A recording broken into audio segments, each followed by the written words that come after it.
I am Angela That's Duke, what I love. Mr. Mallard. Join me as always, Mr. Chief of Morale himself, Bud Copeland. Bud, how are you this evening before we get So the point being is, good golfers are a fucking dime a dozen, and we saw it in full swing that the line of demarcation between.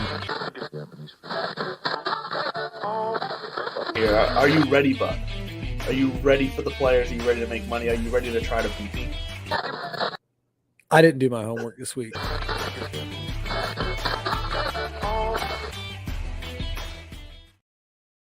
Welcome in, everybody. Tuesday night, as always, here on Divots and Pivots, home on the Fantasy Sports Corporation here on YouTube. We got ourselves another major hangover episode coming off the Open Championship. I hope you guys are recovered from your sleep, waking up at 2 a.m. to watch all the tee-offs. But as always, I am Angela Duke, a.k.a. Mr. Mallard, joined by Bud Copeland. Bud, how are you on this fine Tuesday evening, which looks like it might be about to storm outside? Fucking New Englanders in the weather. I have a confession to make. I did not wake up at 1:45 and watch all these opening tee shots and all that kind of stuff because Xfinity. I just found out Peacock's no longer included with your Xfinity subscription. So yeah, so I kind of found that out for Comcast. Yeah, I found that out the same way too, actually. but. Tip of the cap to the NBC family of networks. USA and NBC did a great job. It was great to have Nick Faldo back. People, if you're complaining about any of the camera angles or whatever, you got to remember we're working with the European teams. They do things a little bit differently. They're just used to different angles and whatnot. But I'd say all in all, I had an incredible Open Championship. I loved it. Go Dogs. I don't know if you noticed the 1-2 finish. Sepp Straka there, T2. Georgia Bulldog, and obviously Brian Harman with what he was able to accomplish. I just listened to his interview on the Dan Patrick Show, and he's in upstate New York, just kind of hanging out with the family. And DP asked him a great question and just said, is your life going to change? And he was like, I am 36 years old. I'm a grown man. I've got 3 kids, a house, a family, a routine. He's like, I got a life. I don't want it to change. And I thought that was pretty cool because I think once people kind of get to know this guy a little bit more and they get to see a little bit more of his story, they're going to become Brian Harman fans, as you have been for a long time. I'm over here chirping just because he's a Georgia guy, and I'm sitting here like, Bulldogs. You can claim him. That's okay. You can claim him. But I have to give credit where credit is due, my man. Tip of the cap to you. You had a hell of a weekend in tough conditions, and the Brian Harman ticket finally cashed in for you. So how are things over at Shea Mallard? Shane Mallard. Yeah, they're going good. Yeah, I did have Brian Harman in my lineups this weekend.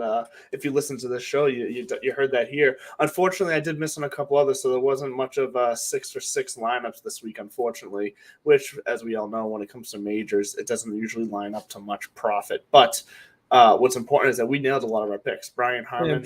And we did. But I have another confession to make.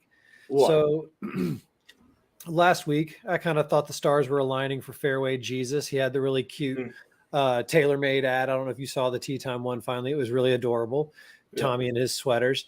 And then he's near his hometown. He's staying at home, all the stuff. And then he gets out to a hot start, but just it's not like anybody dropped the ball on Sunday. There was no catching Brian. If you saw John Rahm talk about it, he's like, somebody asked him a question. He goes, 1 by 6. Or 7 or whatever it was. He was kind of like shrugging, like there was nothing we could do. Like all of us went out there and we were slinging. I'm sorry, I got some. We were slinging our stones at the little mini giant, and he just would not waver. I texted you Saturday morning chirping. I think it was like because it was a gif of a train coming off the tracks or something. He was 2 over through 4 to start off on Saturday, and I was like, "Yep, this is what I thought was going to happen." He acknowledged that was probably his proudest moment of the weekend, was when he got off to a rocky start and he knew that like Rahm and Rory and these guys are starting to make. He's like, he goes, right there, I could have packed it in, Yeah. But what was crazy is that it was so once Brian Harman, pretty much once he got back to even par on Saturday, that's really all he did between Saturday and Sunday. He just had to stay even. He just had to stay steady. Don't try to do anything too crazy. And luckily for him, the guys who were making the scoring pushes weren't the guys that were in second and third place both days. There was always someone coming up from behind them. So no one, even the guys who were scoring, they were coming up from too far behind to really make that push. So it made it interesting. And obviously the weather on Sunday just absolutely threw a wrench. I loved it. I freaking loved it. I wanted it. That's what we want from we. This is why I keep. Yeah. Go ahead. I was just gonna say I loved it too because I love the simple things. I love the simple things of the guys throwing the hat around backwards to stop the rain going down their backs as they're putting and as they're hitting their shots. Like just those simple things because it made it just feel like a real gritty, real tournament. There's another shirt for us. We get on the back scripted. It says "Simple Sophistication." So, Open champion. A buddy of mine texted me. He goes, "I want one of the panda shirts." Like, yeah, I know the panda shirts. Those we gotta do that. What was it? Comfort zone of confidence. So Brian Harman was in a comfort zone of confidence come Sunday, but if you asked any of those guys at the beginning of the week, would you take 13 under? I think they might have signed off on it because I think in the past Rory was 14 under there, and it's not like the old course at St. Andrews where it is kind of pitch and putt mini golf. These guys can go 20, 24, 25 under now. Sure. I'm going to be curious when it comes back in 5 years. If somebody hits like 30 under, does anybody just wave the white flag and they say, some things need to adjust? Even Augusta's kind of like carving out some territory there. But I think any of them would have taken 13 under. I was pissed that he did it because, of course, I had bets on other guys. That was my other confession. After all the Tommy buildup, I ended up in my other league. Well, I played him against you, but in my other league in tier 1, I ended up taking the cheese and going with Ricky. And but the reemerged Jason Day, Tom Kim, fucking what a story! What a story he was. And you know what? The broadcast was eating that up. They couldn't talk about it anymore. And I loved it because it was he showed up to the course on crutches. Well, but listen, when the outcome is predetermined, that really the only times we've seen these kind of, it was at an Open Championship. We talked about Jean Van de Velde in '99, and then of course Greg Norman eating crow. Pick your poison. But for me, my favorite one is 1996 at the Masters. Those are the only couple instances that jump out to me as these major leads being blown. These guys are so freaking good, but other stories that popped out of there. So yeah, Brian Harman, and you got to love some of his answers. What do you want to do when you get home? Get on my tractor. The tractor one was my favorite. And I loved how the British media kept on trying to ask questions around his hunting. Let's talk more about these huntings. Do you own several rifles? I bow hunt. But he said on DP, he's like, I don't have time or tolerance for people who don't like that I know where my meat's coming from, and then they go and they eat meat themselves. And so I'm not trying to get in a fight with PETA over this, but I just liked to see that guy win. And I don't know if you can tell, half the reason I'm this giddy is because I grew up around these guys. I'm not one of them. I was from like a Michigan house that was raised in the South, but these are all the guys that I went to high school with and college with. So tip of the cap to Brian Harman, but looking on down, welcome back, Jason Day. Sure. I thought about it, but I think I did my whole poo-poo not till he actually proves it again. Tom Kim was a warrior. John Rahm with another top 10. I mean, it was a T2. Rory, I saw a fucking crazy stat earlier, and I'm gonna round these numbers, but it's something like since his last major, he has competed against like 1,100 golfers in the various majors, and it's like he's beaten like 998 of them and still hasn't won a major. And that's one of those things where he's got 4 at home. I think he's comfortable. He wants the Masters. He's like Phil with the US Open. He's going to be incomplete without it. But his answers of, I'm moving forward. Brandel Chambly is trying to talk about he's not a Greek Adonis anymore. He's aged and all this kind of stuff. Which again, these guys have to make shit up to talk about sometimes, just like us. But Rory, another top 10. Cam Young, close. Don't know who this Sharma kid is, but I liked his swag, and obviously so does Knight. And then up on me too. And then sitting there with my Tommy Fleetwood at a T10, rounding out the top 10, probably 2 more magnificently huge stories. Max Homa finally shows up for a major, and he pointed it out. And then somebody took a snapshot of his Wikipedia page and all of his major performances and just circled it and was like, finally broke through. So I love seeing that, and look out for him in the Ryder Cup. And then Matthew Jordan, the local club member, top 10 at his home track after qualifying through local qualifiers. So, folks the year out of the there, amateurs, man. Yeah, Cristo, 6'8", and God, that guy's a beast. But I'm very upset with people going, it wasn't a great opener, because they're. I said this morning, you're probably like, I was being nice, casual golf fan. Of course, it's like when I tune into the Super Bowl, I know dick about football, but I love it and I love watching it. Sure. But I just don't think you can say this was a bad open. I don't think it was bad. It was boring, which is why they were talking about Tom Kim's ankle, but it was boring for the right reasons. And which brings me to my first question. 11 minutes into the show, I'm going to let you talk. So another Brian Harmon follow-up story. He said he was on the phone with Kevin Kisner. He's like, or I don't know if they were on the phone or they were there together. I don't think Kiz was at the Open. He might have been, but and he said we were literally crying together. So this, first of all, last year Kiz wore that 1776 hat at the Open, which was wonderful all-world trolling. But Kiz is also famous for kind of bemoaning the lengthening of the game. And even Brian Harmon recognized that, like, God, the future of the game, these guys bombing out there. So is the Open Championship the last, is it going to be the last holdout for these short hitters to be able to win majors? I don't know. With all the talk about all the different the changes in the ball. So I don't know if you noticed. So my answer is no, I don't think so. Because I think there's going to be some equipment that levels it out and makes the course variable that I'm referring to moot.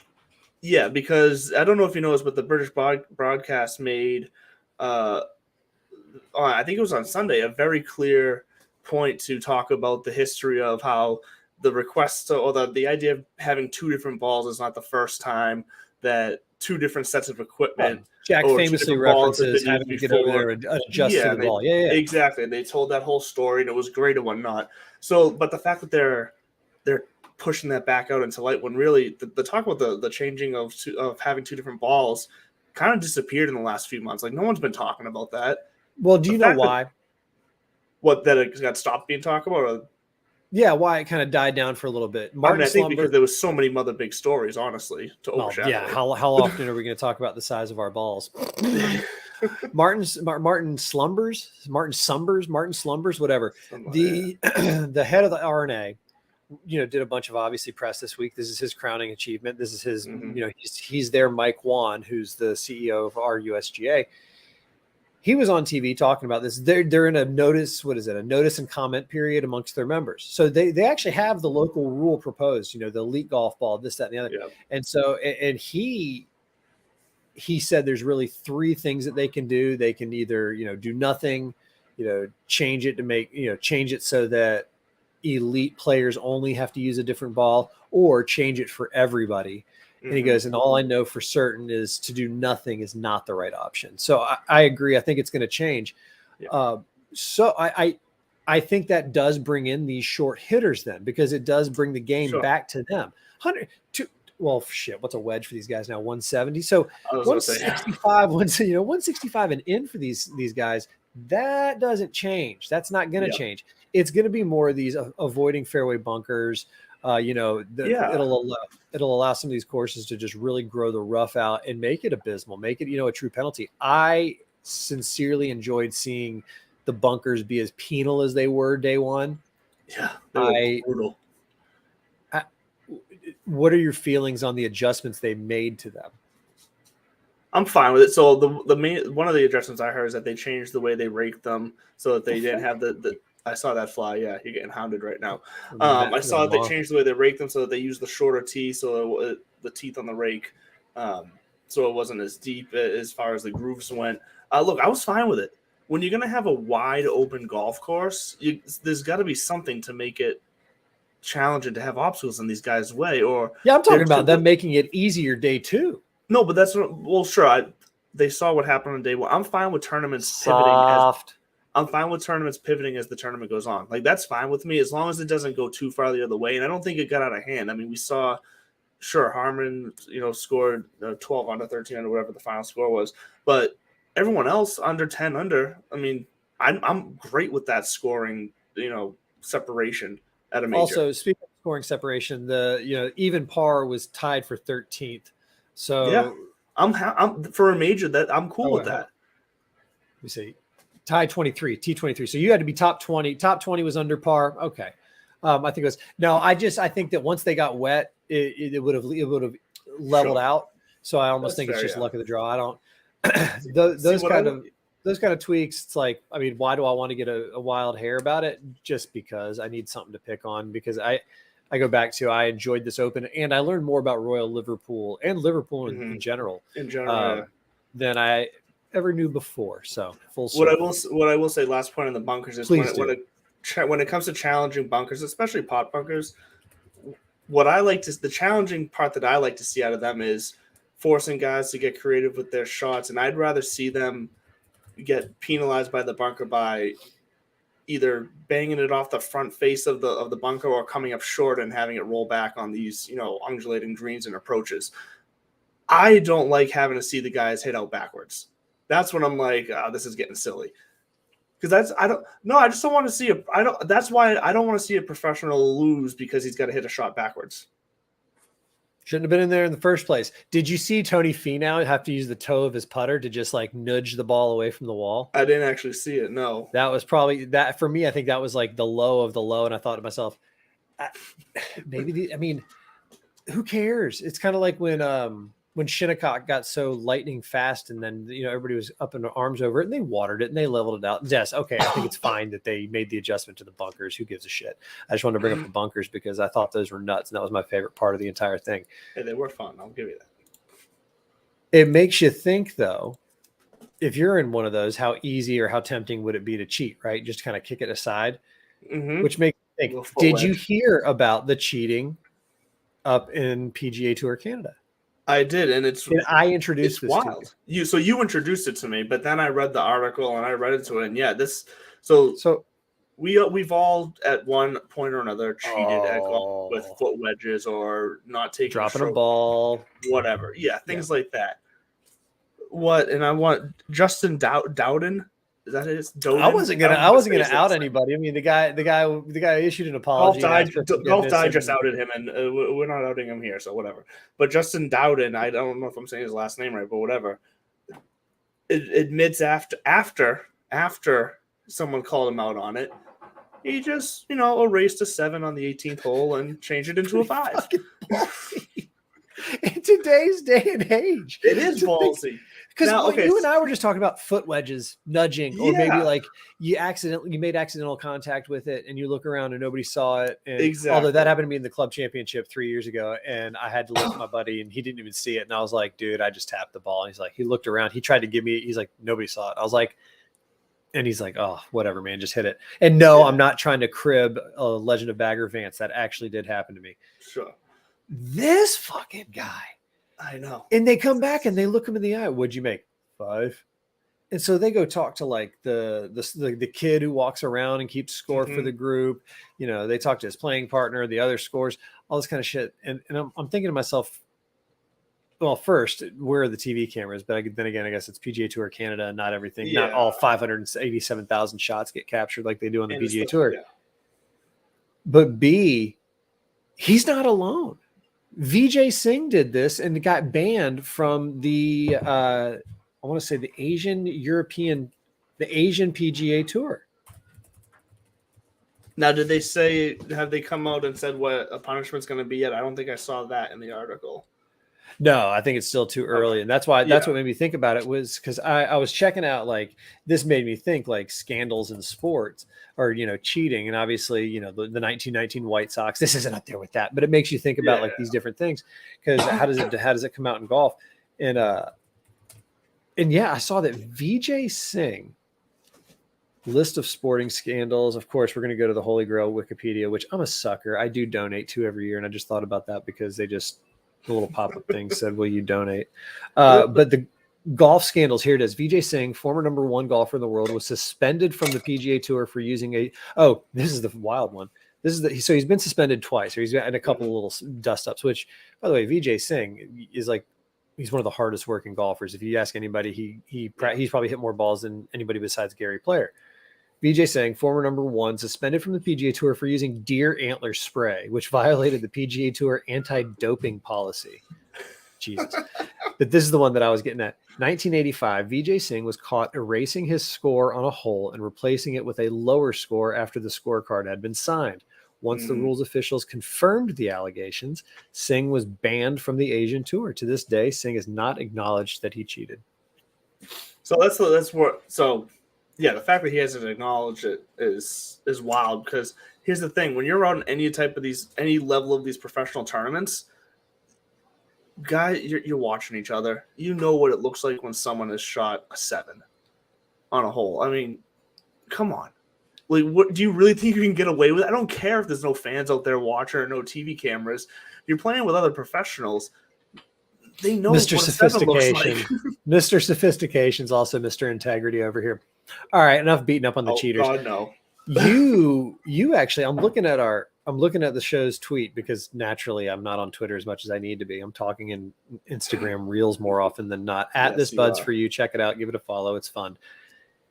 It is. Hovland choking again. You said choking. Yeah. I hope he doesn't see this. I'm a fan of the kid. So, I like the kid too. I think he's got a lot of fire. I think he's got a lot of swagger, attitude. Like, I like his style of play. You said like penalized earlier, by the way, and I couldn't let that go. Why penalized? Why not just penalized? Did I say it like penalized? That sounds Which is awfully probably unfair how of it's me. supposed to be saying, but you said penal and it threw me off. And R.I.P. I would Patrice normally say Bergeron. penalized, so I don't know. Speaking what the of hell. penalties, hockey, Bergeron gone. I know, Anyway, right? sorry, you were just saying, and I Retiring railroaded him, you again. Yeah, what was I Choking. saying? That Hovland shit? choking. Oh, Hovland. Yeah, no. So I like Hovland as a player. I like the way he plays the game, like his personality, all of that. 5 straight majors he enters Sunday in the top 5, and he not only doesn't have a win, but he ends up nowhere near the top of the leaderboard every time, for just about. Maybe not nowhere near the top. That's exaggerating. That's a little I'll say harsh. that's exaggerating. But he never goes in the direction that you would think he would go, being in the top 5 going to Sunday. So He either huddles around even for that round, or he's over par for that round, it seems. So he's been up there, and he finished up there again. I mean, I think, what is he, T13? He shot 2 over on Sunday. And yeah, he doesn't have bad finishes. It's just, don't be betting on the man to win a major. I'd bet on him to win a major next year. I want him to. No, He I needs mean, to like, show up on Sundays. I think that he's going to be one of those guys who's going to break through sooner than later. But you Brian said Harman earlier, you said what? He finished T13. Is that what you said? Yeah, and he shot 2 over on Sunday, but 2 over on Sunday in those conditions. That was actually, I want to say that was the field average. But it still brought him out. What I'm saying is he goes backwards on Sundays. He never stays steady or goes forward. I think we should have a bet that I got Hovland winning a major next year. We'll figure out the consequences later. Okay. So speaking of Vijay Singh era players, though, also Ernie Els, he finally had his say. First my time. I think, and this is me I think I've been naive and short-sighted about all this whole time, because I have been thinking past the player vote, or the voice that they have said, or the voice that they have, and some of the players that are going to be voicing it. And Ernie Els, if you missed it, he essentially came out and said the leadership's got to go. It's unacceptable that 2 members of the board would do this without conferring with with Jay or with the players, and both. If this was our day, this would never fly. Like we would have ousted him right away. Like all sorts of shit. And you've heard some players like John Rahm come around and say, like, I hope he sees it through. I hope he does the right thing. Like blah blah blah. Like, and there's some players who are actually going like, it is what it is, but. Ernie's looking a little more big picture, because he actually, and this is what I learned in that article, if it was a Sports Illustrated article, just check it out. It's great. And that talks about his comments, but then it goes to Greg Norman, when the first time around, when he tried to peel off and create a global tour, it was like 1994. I think Ernie Els had just won his first major, and Norman tried to pick him off, and Ernie said, "Yeah, like no, I want to play in the majors, so I'm going to stay in the PGA Tour because that was really going to be the only way to get in those." And he goes, and now we all look like idiots. Are you hearing something from coming upstairs?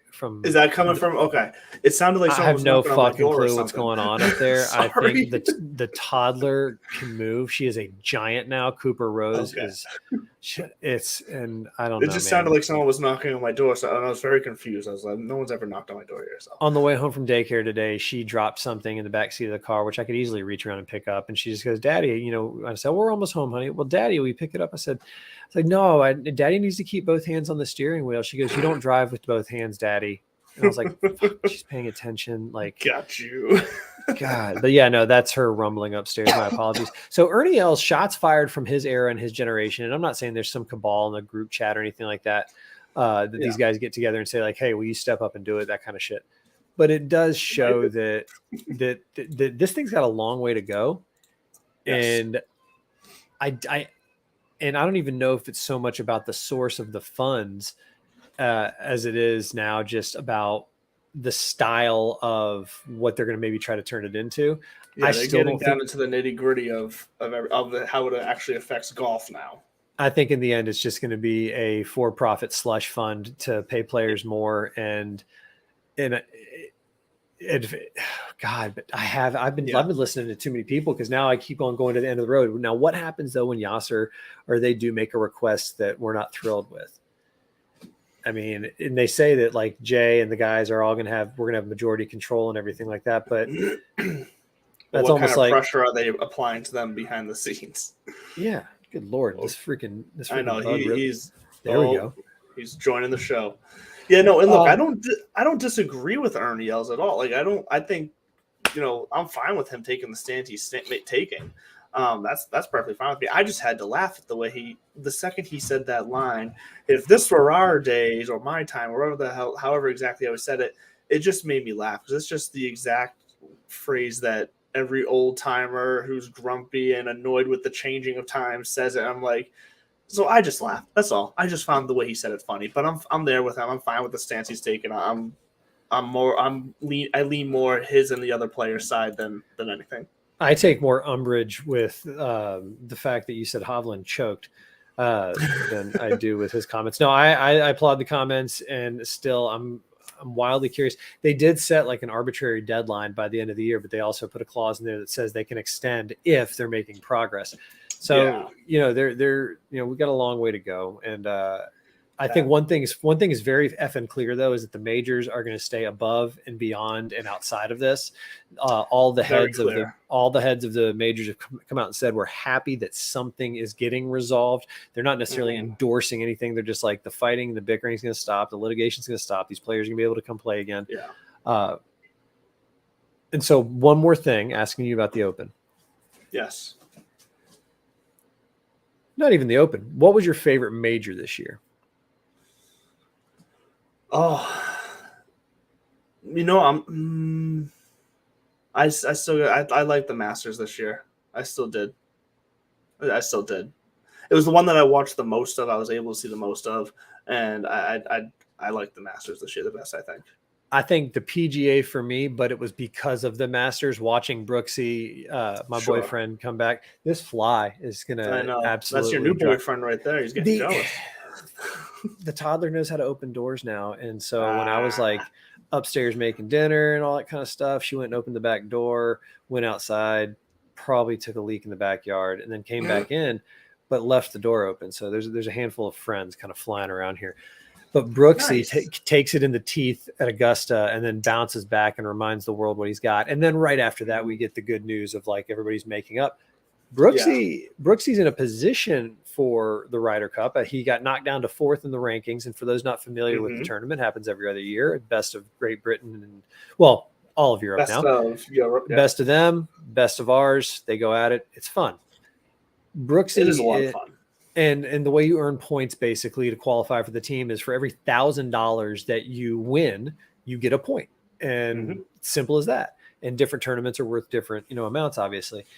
And because of his performances at the majors this year, Brooksy has been able to, because now most of these tournaments are only PGA Tour or DP World Tour where you can go earn your points.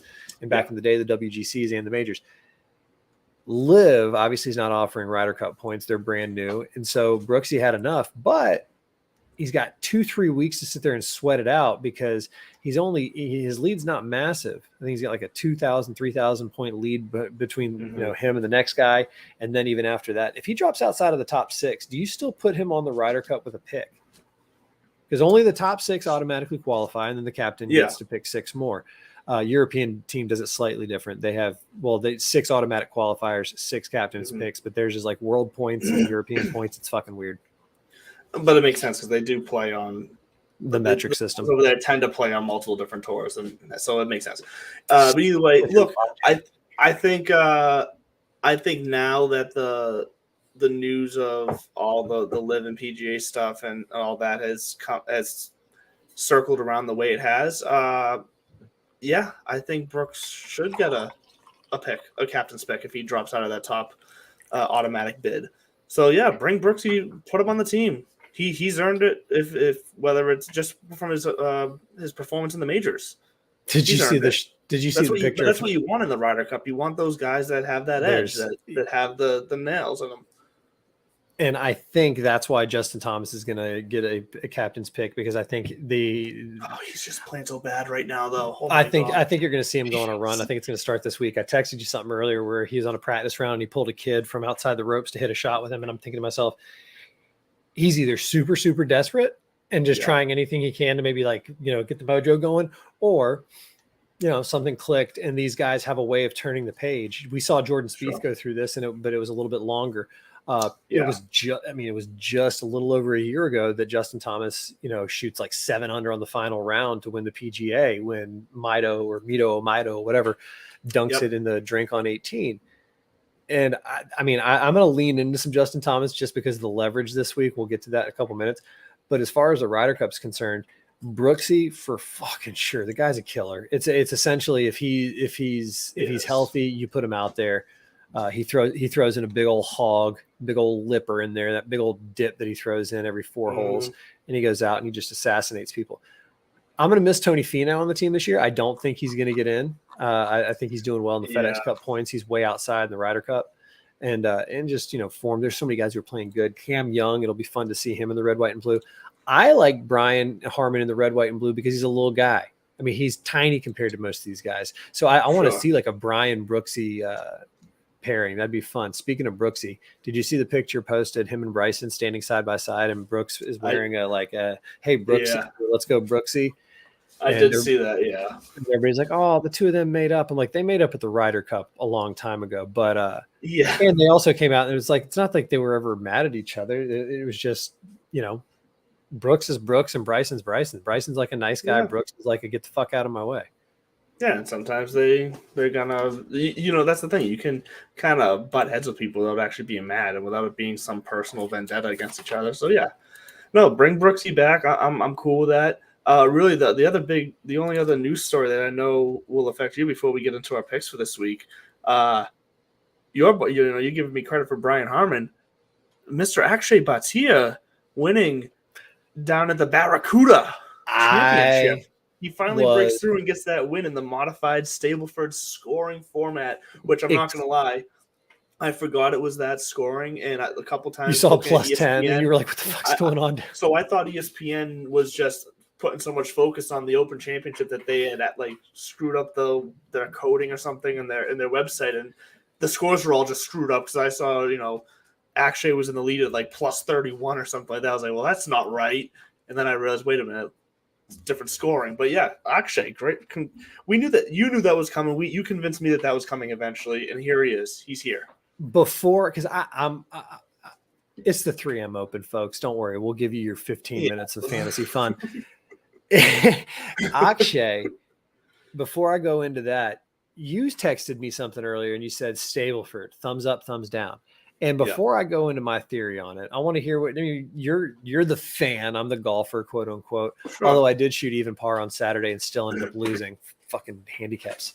What do you think about Stableford's I mean, that's what they used. That's what Steph Curry won with at the American Century, a couple weeks ago. Yeah, I mean I played in a league that's what we used for I think for the playoffs or whatever. We didn't use it for the whole league like we did at different scorings, but at one point we used Stableford. So yeah, look, it's a way to mix it up. It's a way to bring some, I guess, different, I don't want to say different level of golfers into the mix, but because especially at the PGA Tour, like they're all pros. So, but it just changes by the way, definition. Well, yeah, by definition. But and I guess at the Barracuda the same week of the Open Championship, maybe there's some lower level pros more than most. But still, I'm fine with it. If you're looking for ways to mix up entertainment value of like because I think that's the problem that a lot of casual fans have with the game of golf professionally and watching and taking in. It's year long. Listen. I don't think they want to sit there and watch it the whole time. The problem that a casual fan has with golf is it's fucking boring unless you actually like golf. It's not the NFL where, again, it's something that's way more communal. But something this different. Is a sport that was born out of elite culture. Let's just remember who we are and where we came from. To that, but something different like the scoring to change up for the casual fan. I could see that just at least for that one tournament or however many tournaments do it. If it's every now and then, yeah, I'm fine with that because I could see people getting captivated by that, being like, oh, what's going on here? Let me watch for a little bit, kind of thing. I'm gonna end up punching myself in the face trying to go after this fly. I love a Stableford game. I think that, like you said, it changes it up. I think it makes it more enjoyable for the casual golfer, or maybe like because instead of constantly just watching that line of par go further and further and further away, it's just a mental flipping of the switch that, even if you make a bogey, and most Stableford or modified Stableford for, amateur tournaments will give you like a point for a bogey, or, 1 for bogey, 2 for par, 4 for birdie, 8 for an eagle. They do, I think, like you get nothing for a par. You're supposed to make par as a pro.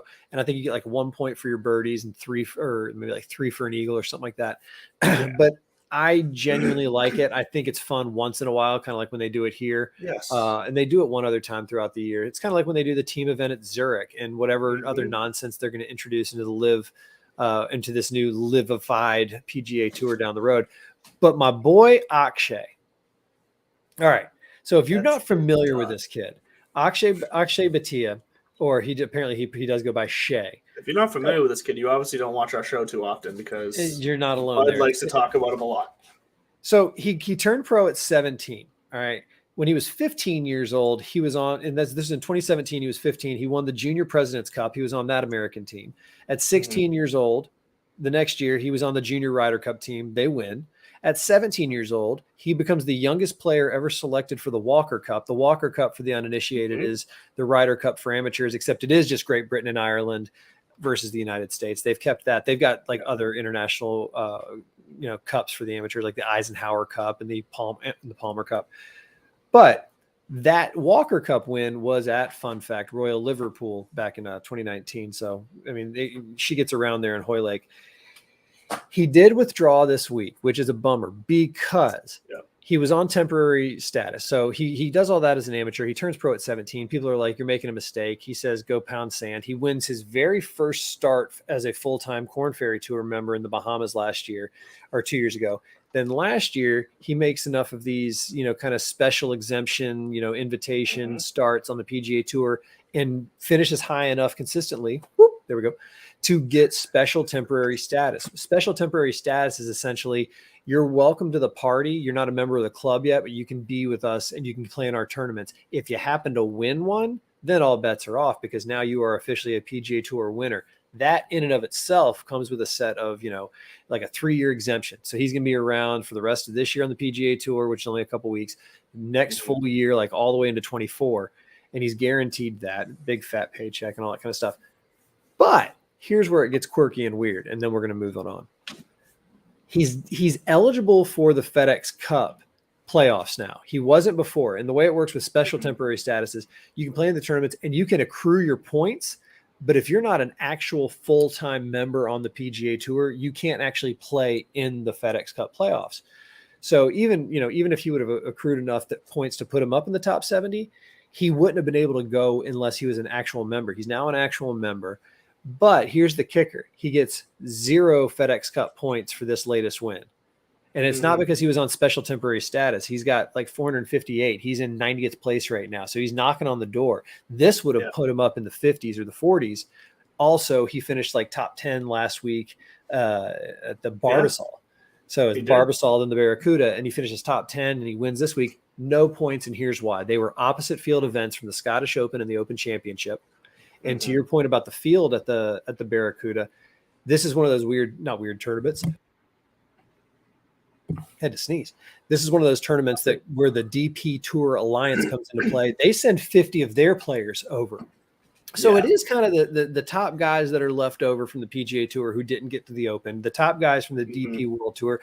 They play in this, but for some weird backwards ass reason, they decided to not make them eligible to receive FedEx Cup points. And so Akshay, since he withdrew this week, he does need to finish solo 4th or better at Wyndham next week to get into the playoffs. Back to you in the studio. Would love to see that happen. Not sure it's going to happen, but you never know. He's been playing good. We'll see. I think that pretty much wraps up all of our Open news, though, other than I think the only other thing we said we were going to talk about was Alex Fitzpatrick beating Matthew Fitzpatrick for the first time. That's fun. In tournament ever. Just a little fun story. Nothing really to go too far on that, but you mentioned the Walker Cup, which made me think of it because I think a lot of people just assume that Alex Fitzpatrick is, a lowly amateur compared to his brother, but, Alex is on that Walker Cup team. And he was a stud at Wake Forest, which is no joke of a golf school. So he's a good golfer. He just finally was able to take down his brother in a PGA tournament. Yeah, he's played. Good for him. Congratulations, Alex. He finished his amateur career, I think, ranked 4th in the world. He went to Wake Forest. And I think that was a really cool thing to see him get the limelight. And they asked Matt Fitzpatrick afterwards, like, who did your parents follow? Who'd you tell them to follow? He's like, Alex. He's like, this is my 9th Open championship. They've been here for all of them. Yeah. It's like, this is his first. I said, go follow him. He's like, I would have walked with him if I could have too. And I think he didn't just beat Matt. He did fairly well. I think he finished at -3. Was that what? Well, no. The hell did he? No, he shot 3 under. I think on the final round. He played well. He finished right. I just forget his final finishing position. He finished, I want to say top. He was like top 10 or top 13. But folks will also remember him because he caddied for Matty Fitzpatrick when Matt won the U.S. Amateur at the Country Club. So last year when he won at Brookline, and they were showing all that footage from before, he finished 2 under T17. So a top 20 finish for the kid. Tip of the cap to him. Nice. Last fun fact about Akshay, since we're celebrating AB today. Hit us. Met his girlfriend on Instagram, slid into her DMs. Oh, really? Yeah, like basically, I don't know if he slid into her DMs, like if he's being sketchy about it, but he admits that like he reached out to her, like playing in this tournament near Tulsa. They met up, and now like Presley is her name, and she caddied for him in the early run, and like she's been with him the whole time. Even when he had to rent from U-Haul because no rental car company would rent to him because the courtesy cars ran out. And at one of his tournaments, he had to turn to U-Haul for transportation. They'll rent to you under 25, but not a rental car. Go fig. You know what? Good, nice pivot by him there. Showing up to the course in the U-Haul. I love that. Let's hear from Underdog real fast, get a little sponsorship in, and then when we come back, we'll get to our 3M Open picks for all you fantasy crazies out there like ourselves. We will see you in a second. Fantasy Sports Corp and Underdog Fantasy have teamed up to start your fantasy season off in the win column with Best Ball. What is Best Ball? It's quite simply the easiest way to win. No team management, no trades, no waivers. It's their biggest contest ever and it has only gotten bigger. You simply have to sit and win. You don't even have to set your lineup. Always get your best score every week. Just enter a contest, draft your team, and Underdog will do the rest. What could make this even better? How about free money, up to $100 using our exclusive promo code? Go online now and use the promo code DIVPIV to double your deposit up to $100. You tell them Gingerbread sent you. Good girl.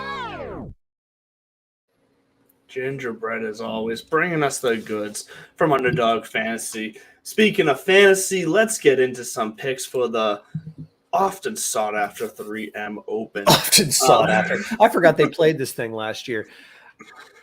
Yeah, What this did is this field is it's not the worst. It definitely is not the best though.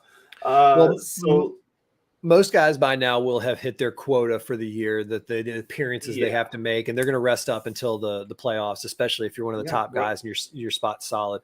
right around the corner, it's a few weeks away.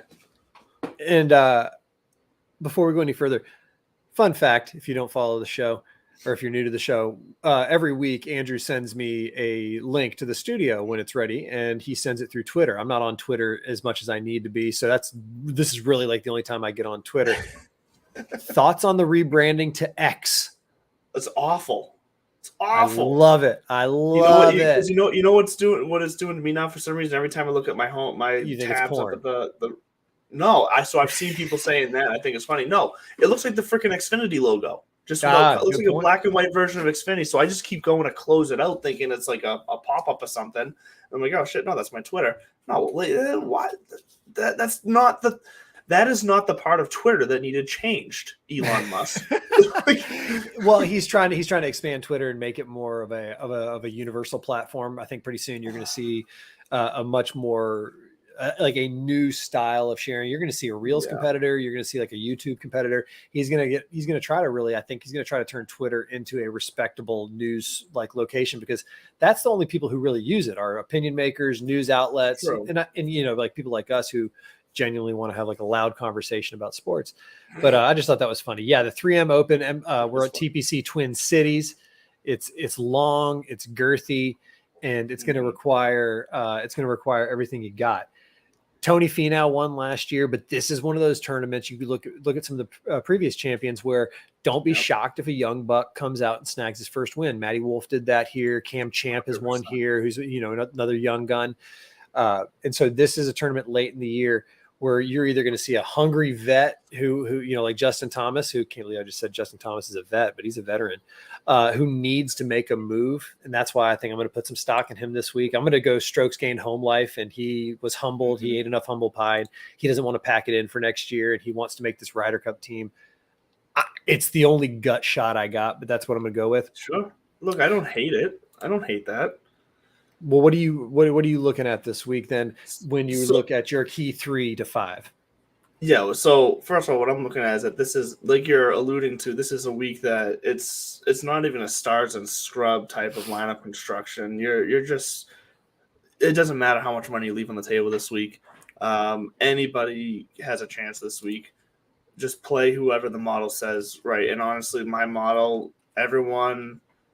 Well, Hideki's ranked first in my model, actually. He's at 10,000, but everyone else in the 10,000, in the 10K range for me is worse than 20 in my model. So I'm going to be playing guys from all over the price range. But the stats I'm looking at is, as always, the 2 staples, putting and approach. Those are here to stay. My additional 3, though, is strokes gained ball striking, 200 plus for approach shots, and par force 400 to 450 yards. It's funny that you said 200 plus, because Data Golf has the majority of approach shots coming from 175 to 200. I'm not going that deep. I just thought you would find that fun fact. Fantasy National has other stats from the past that says 200 plus, but I do think 175 to 200 was right there. Touche. Our friends over at Fantasy National do have numbers that say different. I just figured I would throw that out there because I'm not paying attention to the yardage so much as I like that you went duplicate with ball striking and approach, because I'm a big fan of the ball striking. And this is a long course, so ball striking off the tee and approach. There's your strokes gained ball striking, strokes gained putting. I'm going to keep leaning on those as my core 2. And then I can't even remember birdies are better gain. I'm going with a score fest this week. It's going to be a score fest. Yeah, and it's going to be who can really dig deep, go low. It's not the kind of course you're not going to see guys throwing up, doubles and triples like you did at last week. This is where you can get in some trouble pretty easily, but at the same time, these guys know these courses. It's back to Parkland golf. It's back to, if you're tuned in, you can just hit your spots, and then it does become like a putting competition, or even a short game competition. So it's crazy as you say Scorefest, but the historic cut line 2020 was 1 under, 2021 1 under, 2022 last year it was a 2 over cut line. So that's it's going to be a Scorefest. It's not going to be outrageous. No. no, it's not going to be like a century, but it's going to be, you're going to have to be 15, I'd say 17 under. That's exactly what I was going to say. The winner is probably going to be the a winning score. I'd say that's what they'd sign up for right now. Well, at this place. And what's key here is that anywhere actually probably. I don't know if you've seen on so Chad Eckert, friend of the show, previous guest from last year. Shouts the real Chad. The real Chad Eckert. He was he was out at the practice rounds today. Actually, him and his son were out there. Right. And he had his son throwing the golf ball into the rough test. And look, those his son was it wasn't just dropping. I don't know if you've seen the video. His son was slam dunking it into the grass. Yeah, and I'll tell you what, that golf ball still sat up nice. That rough is short this week. There's not really going to be much from the rough as far as like you might catch a slight flyer out of the rough, but I think these are going to be fairly pure shots coming out of the rough for these guys. Yeah, I mean these TPC courses. Aside from like Sawgrass, when they get it ready for the players, a place like this, they don't shut it down for half a year like they do for a major and trick it out and grow the grass and really screw things up. So they have to keep it somewhat accessible to their members or even to the public at large. I'm sure they grow it out a little bit and they may roll the greens a little harder. They obviously do that. But to your point, they're not going to make it so ball busting. So if if you're striking it well and you're rolling it well, you're going to score well, and then that's all there is to it. All right, let's do our damn thing. It's funny that you said Hideki came out first in your model. I'll just go ahead and tell you who my number one was, and then we can go from the top. My number one. Yeah, let's focus on our top 10s this week. How about that? Sounds good to me and I'll tell you which ones I'm playing and which ones I'm not. Perfect. And I'll start real quick. Eric Cole ranks out number one for me in my model. 7,800 Eric Cole. It's because he's first in birdies or better gained. Top 10, he's 9th in putting and 30th in ball striking, and he's been playing hot this year. He's been a flashy name throughout. I'm passing on him because I don't like the leverage to price ratio there where he's projected in the mid to high teens, and I'm going to pay $7,800. I just don't like that, so I'm passing on my number one. I love that you're starting to use leverage and price to ownership, and thank you, Obi-Wan. I'm proud of you. No, look, I don't disagree. It's why I'm not going to play Hideki, because this isn't a week that I feel like I need to play someone who's 15-16% owned. And that's it. Look, my top 5 is extremely chalky, which tells me that everyone else must be using the same stats that I'm using. Which is obviously, maybe it's a good thing, or maybe I'm just as stupid as everyone else. We'll see. But yeah, my top 5 is very chalky because Hideki, like I said, 15-16%. Eric Cole, 15%. He's my number 2. Aaron Rye, 7,900, 16-17%. Gee, I saw that. I love Aaron Rye. But that's the thing. There's guys that are breaching that 15% ownership range that I do not like. They're just not, and this is going to sound awful, but they're just not names that I'm willing to pay that type of ownership for. Doug Gim and Lucas Glover. Now, I will say, Lucas Glover. Yeah, don't sleep on Lucas. He's been playing, and I didn't realize it until I was looking at his recent results here. He's been playing sneaky good. 5th at the Barbasol, T6 at John Deere, T4 at Rocket Mortgage. He did miss the cut at the Travelers, but then RBC Canadian T20. He's had himself a nice little run here, but he's going to be almost 18% projected ownership at 8,200. I can't. Well, here's the thing. At those ownerships, I need you to win. Right. And that parlays into mine. I'll give you my number 2, who I am going to play, and then I got a couple more I'll drop on you for my top 10. Sungjae M comes in at number 2 for me, and at 10,300, he's only in the low teens in ownership, and he's coming off of a 20th place finish at the Open.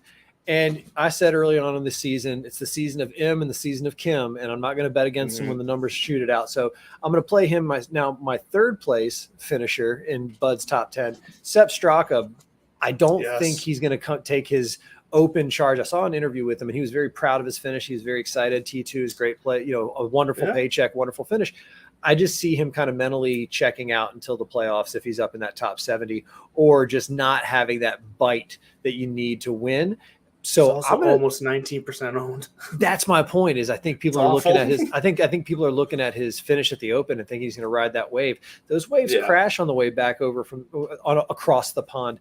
But somebody who I bust your balls about all the time, who I am going to look at, who is a Here little it comes. chalky for the 7K ranges. I know Chez exactly where you're Reavie. going. Yep, Chez I knew it. Reavie, he's fourth in my model. He makes cuts.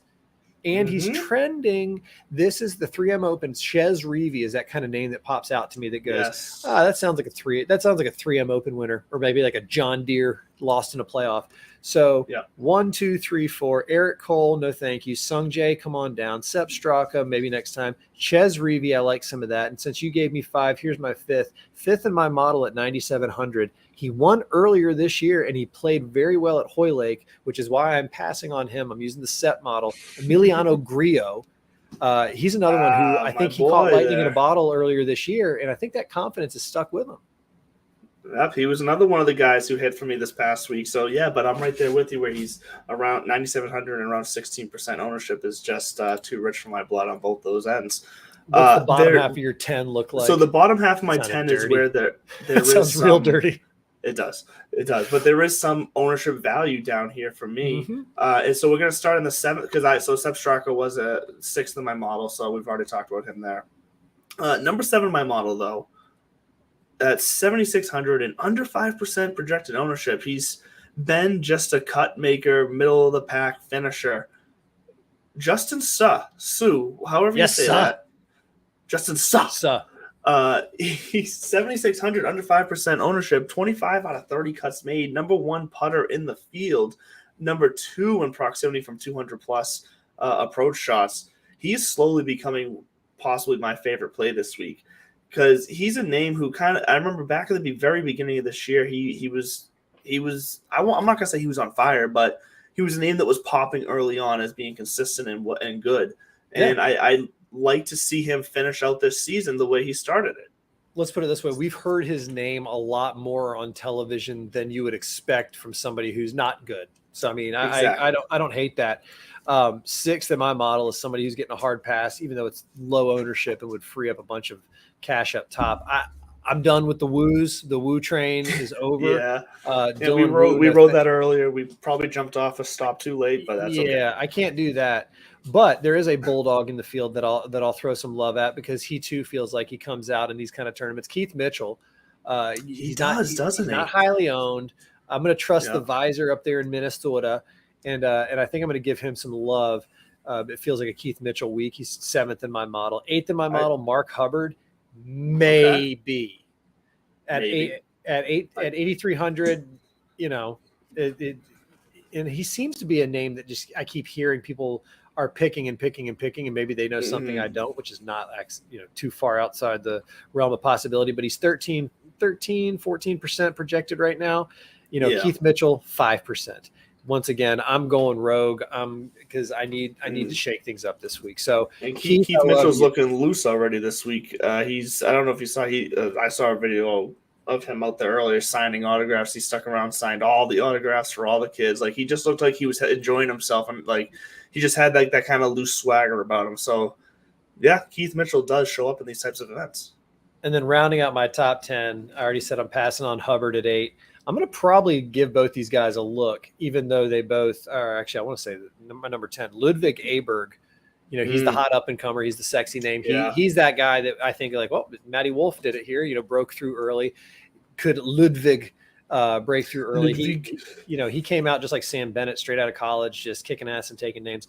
And then 8,700 sitting at 9th, Sahith Thigala. He's 9th in my model too. And I put him in the same category as Ludwig and Chez Reavie, where the 3M Open sounds like your first win, and he's been he's been so close. I just think Sahith, the stars are going to align, and maybe he is coming off of back-to-back missed cuts, but before that his last missed cut was in October. So maybe he just doesn't. Maybe his game just didn't travel over to the links course. He's going to come back home. He's going to find it takes time to get used to that style of golf. But actually, bonus pick because I know you love him. He's 11th in my model, 7,400. He basically your boyfriend, Adam Svensson. Come on down, 3.7% ownership, and because you're a friend of the show, not legit, but we can talk. I think Adam is going to get some looks from me as well. I'm cool with that. I know the you rest are. of- You're the president and founder. He's your Shane Lowry. You're the president and founder of the Adam Svensson fan I club. have been on him a lot, haven't I? Almost as much as Ryan Harmon. You've pretty much rounded out my top 10 as well between Reeve and Thigala. The only other guy you haven't mentioned that's in my top 10 coming in at number 10 is Nate Lashley at 7,200, around 5-6% ownership. Same thing. He's a guy who's just been making cuts recently. I mean, he missed the cut at the Travelers and the Charles Schwab, but other than that, he's been right in the middle of the pack. And actually, he's got 2 top 25 finishes in his past 5 as well. So Nate Lashley feels like a name that could do well this week. And there's 2 other names that I just want to call attention to. They're not in my top 10, but they are in my top 20. Trevor Cohn, down at 6,800, around 8-9% ownership. He finished T3 at the Barbasol, made some cuts at the Rocket Mortgage, RBC Canadian, and AT&T Byron Nelson. He actually finished T23 at the Byron Nelson, which I don't think anybody, including myself, even noticed. You're talking about guys who might just show up and have some fun this week and make a name for themselves. Trevor Cohn feels like if there's going to be somebody you want to take a shot on down in that 6K range for some reason, take a shot with him.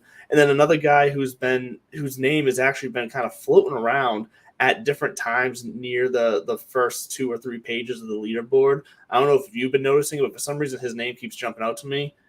Taylor Pendrith finishes 6th at the Barbasol. He hasn't really splashed or like caught in any major TV attention, but I just keep seeing his name sticking around. He's making weekends. He's somewhere in that 20 to 30 range on those final 2 days. So Taylor Pendrith, he's around 11% ownership, 20 out of 27 cuts made. I'll take a shot there. You seem to play him, and actually a buddy of mine plays him in the other league that I'm in, and it's a name that haunts me because it's another one of those, like, I never play Taylor Pendrith, even when the Canadian ranks out. But since you brought up a couple guys down low real quick, Nikolai Højgaard, I've been big on the Højgaard brothers. He's been playing real him well. And Rasmus won back-to-back. His brother Rasmus, they're twins, then they won like back-to-back on the DP World Tour a year or so ago. He seems to have found his form. He showed up at the Open. Go down a little bit further. And I, too, have Nate Lashley starred, and really all I said was makes more than he misses. He's trending well, and he treated me right in the past. But even further on down, this guy played like shit at the John Deere, but he's 13th in my model, and it frees up a ton of cash up top, and that's Carson Young, the other Carson. I don't think you're going to see or the other Young. I don't think you're going to see Cam Young show out this week. I think he's another one of those guys that he might be here because, I don't know, maybe he's working on something in his game. Maybe he just, has to make one more appearance. But he's pretty solidified in what he's going to do in the postseason. But Carson Young, come on down. You can free up some cash so that maybe I can take a second look at Tony Finau, last year's winner. Yeah, and you know what? Just as we sat here, I finished my lineup. You're going to go down this week if DK actually cooperates. That's some baby back bullshit right there. Yeah, I don't know what happened because we both put in our lineups. We were in the same contest, and then all of a sudden, right at the first tee time, I get a notification that our contest didn't run. I don't know what the hell happened. I still have to go back and manually tally up Bud's scores for his players. He did give his lineup, so we'll get that figured out and see. I can do that too. But I can do it like I know you are the scores. scorekeeper. No, because I was in an actual DK tournament. Because I did enter my lineup in one of the GPPs, so I can actually see what their actual DK scores were by just clicking on random teams and hoping I find your guys. This should be a fun process. I didn't have this guy starred, but I guess Vincent Norman is a name to look out for. I didn't say it, but 8,100 now. Own that shit. Now. Well, he won the Barbasol a couple weeks ago. Oh, okay. So, there we go. That's why. Fly, dude. That fly. Yeah, I'm gonna edit a video of that fly taking shots at you like a World War II dive bomber or something. It's gonna be a fun time. That's maybe that'll be our short this week. He won the Barbasol with 14.3 strokes gained total. That's an ass kicking right there. So yeah, be on the lookout for Vincent Norman. I mean, listen, what did we throw out? 25, 30 names out of the 150. There's bound to be something good in there. Come on, work with us. Hey, that's low. That's low for us. We usually throw out more. Yeah, I had the under. Anybody else out there worth bringing up? Probably, but I don't think we need to. Yeah, I don't think we need to at this point. Let's stick with our tight group. I think on a week like this week, let's not get crazy with it. That fly is certainly not right on your head right now. That was fantastic. Akshay is withdrawn. My heart is broken. But put your faith in JT. I didn't mention it because he didn't rank out in my model, but Justin Thomas, he needs it. So do I. So does America. And this fly is going to fucking make me lose it. Take us home. I am going to take us home because that's going to do it for us here on Divots and Pivots. Every Tuesday here at 8 o'clock on Fantasy Sports Corporation, on YouTube here, on Facebook, on Twitter. That's where you can find all of us at Divots and Pivots, at Fantasy Sports Corp, at This Bud's For You, and at Real Mr. Mallard. We love you guys. We will see you next week. Enjoy the 3M Open if that's what you choose to do this week. Have a good one.